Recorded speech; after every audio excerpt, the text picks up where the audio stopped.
Are 1989 Donruss Baseball Cards your favorite baseball issue ever? Well, if you said yes, you might be alone in that opinion. The good news in that case would be that you wouldn't have very much trouble laying your hands on plenty of these beauties. Because truth is, 1989 Donruss was produced in huge quantities that make them pretty easy to find, even 30 years later. But that doesn't mean every 1989 Donruss baseball card is worthless. In fact, the next 11 cards can fetch decent prices on eBay, providing you're aiming for PSA 9 or PSA 10 cards. That is the cream of the crop.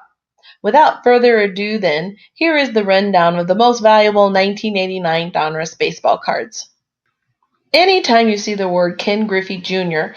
and rookie card in the card description, you can be sure it's going to sit at the top of the value heap for whichever set it's in.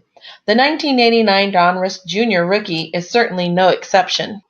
The only question surrounding Griffey when he retired was whether he would be the first ever unanimous Hall of Famer.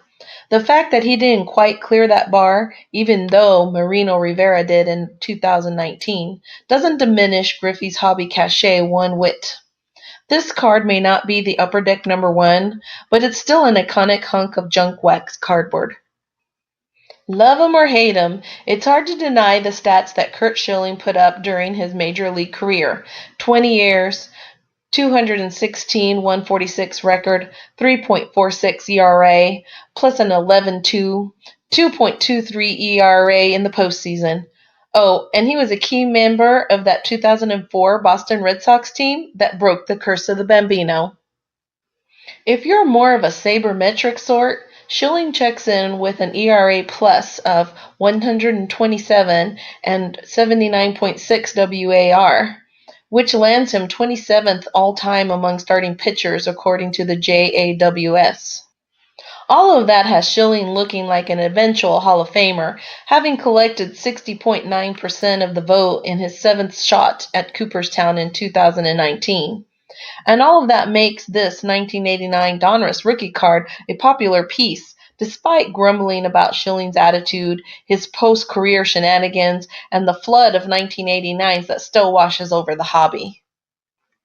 Once upon a time, Randy Johnson was a mystery, a raw talent who scraped the sky when he pitched, a firebrand who could scorch the air with his fastball but had trouble finding the strike zone on a consistent basis. Things started to gel for the big unit, though, when the Montreal Expos sent him along with Gene Harris and Brian Holman to the Seattle Mariners in 1989 in exchange for Mike Campbell and Mark Langston. 20 years, 300 wins, 4,800 strikeouts, 5 Cy Young Awards, and 1 comic all-star incident with John Kruk later, and Johnson was a legend. Certainly among the top handful of left-handers ever. Johnson was a cinch for the Hall of Fame election when his name came up in 2015, and his 1989 Donruss rookie card was a cinch to appear near the top of this list. Once upon a time, Gary Sheffield was the most talented young player in the game, with a pedigree as Dwight Gooden's nephew that virtually guaranteed success in the major leagues. Then came his season of discontent, when Sheffield was unhappy with the Milwaukee Brewers and Gooden started to slide performance-wise. Suddenly, Sheffield wasn't so can't miss, but a funny thing happened on the way to the scrap heap. First, Sheffield was traded to San Diego Padres, along with Jeff Kellogg in exchange for Ricky Bones, Matt Minsky, and Jose Valentin in 1992. Then it was off to the expansion Florida Marlins in 1993 as part of a deal that brought Trevor Hoffman to the Friars. In San Diego and then in Miami, Sheffield found the stroke he was supposed to have, and he became an MVP candidate. Never one to be warm and fuzzy with teammates or locals, Sheffield sort of bounced around for the next decade plus after he helped the Marlins win a World Series in 1997. Los Angeles Dodgers, Atlanta Braves, New York Yankees, Detroit Tigers, New York Mets. Along the way, Sheffield put up Hall of Fame numbers that included 2,689 hits, 509 home runs, 1,676 RBI, 253 stolen bases, and 60.5 career WAR. He has found the Cooperstown voting a hard road to hoe, but Sheffield still holds enough hobby sway to make this list. John Kruk wasn't just Randy Johnson's comic crutch in interleague play. Indeed, for most of his 10-year big league career, Kruk was a constant threat to hit 300, and he crafted his exit to make sure he landed exactly on that number. Along the way, through stops with the Padres, Philadelphia Phillies, and Chicago White Sox, Kruk also showed some power, finishing with 100 home runs among his 1,170 hits. He was also a key member of that 1993 Phillies crew that made it all the way to the World Series, only to be dispatched by Joe Carter's historic Game 6 homer. Still a popular analyst, Kruk is also a college baseball coach who maintains a high enough profile to keep his cards on lists like this one. It may look a little funny to see Craig Biggio in the Tools of Excellence here for his 1998 Donruss rookie card, but he started his professional baseball life as a catcher before transitioning to second base and an outfielder. In fact, Biggio garnered Silver Slugger and All-Star honors behind the plate before making a position move in 1992. But anything that Houston Astros lost by swapping in Ed Tabanesi for Biggio was made up in spades by adding years to Biggio's Hall of Fame career. Teaming with Jeff Bagwell and I guess Derek Bell to form Houston's Killer Bees, Biggio ended up with 3,060 hits, 291 home runs, 414 stolen bases, and a Cooperstown plaque. And, of course, one of the most valuable cards in the 1989 Donruss set.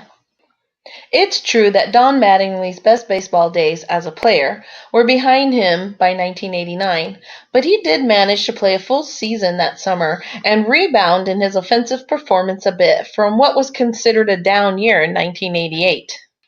It's true that Mattingly was the face of the hobby in the 1980s, and the boom could not have happened, at least to the extent it did, without his emergence in 1984. And the fact that you could pull his Topps, Fleer, and Donruss cards from fresh packs, even as he battled with his Yankees teammate Dave Winfield for the American League batting crown. Mattingly falls short of the Hall of Fame standards by most reckonings, but his baseball card still feels special even 30 years on. This one is no exception. If Nolan Ryan appears in a baseball card set, that Ryan card has a 99.99999999% chance, asterisk, of being one of the most valuable cards in the set, asterisk, possibly a slight exaggeration. This particular card has the added bonus of being the last regular Donruss issue to show him as a member of the Astros. It's a great action shot, too. What's not to love? And collectors still do. Everything that goes for the base Mattingly card listed before goes for his Diamond King, too. This was Mattingly's second DK. 1985 was the other, and it's another Dick Pettis masterpiece. We couldn't get enough of Mattingly in the 80s, though, so no one was complaining about the extra Donnie baseball card, and this one still brings interest on eBay and other venues. John Smoltz took an unusual route to Cooperstown, but that doesn't really matter. He still got there.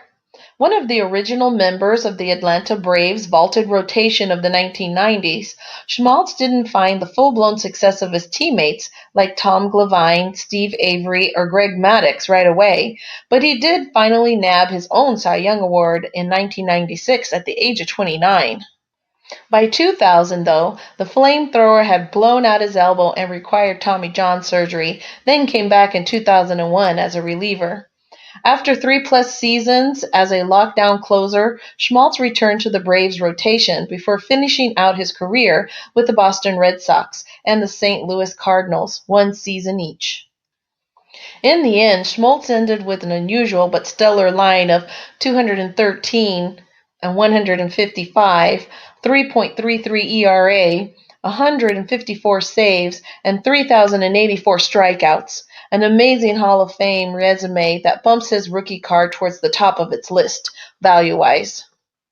After much hand-wringing, hemming and hawing, and staring at his name on the ballot for 10 years, the BBWAA finally elected Edgar Martinez to the Hall of Fame in 2019. 30 years earlier, Martinez made his base Donruss debut with this card that shows him in the field. That's significant because the knock on Edgar has always been that he was a designated hitter almost his entire career, diminishing his 312 average, his 2,247 hits, and his 309 home runs in at least some eyes. Enough folks believe in Martinez's greatness, though, to keep his base Donruss debut in the upper echelons of the set. If you like this video, then remember to like this video and subscribe to our channel, waxpackgods.com.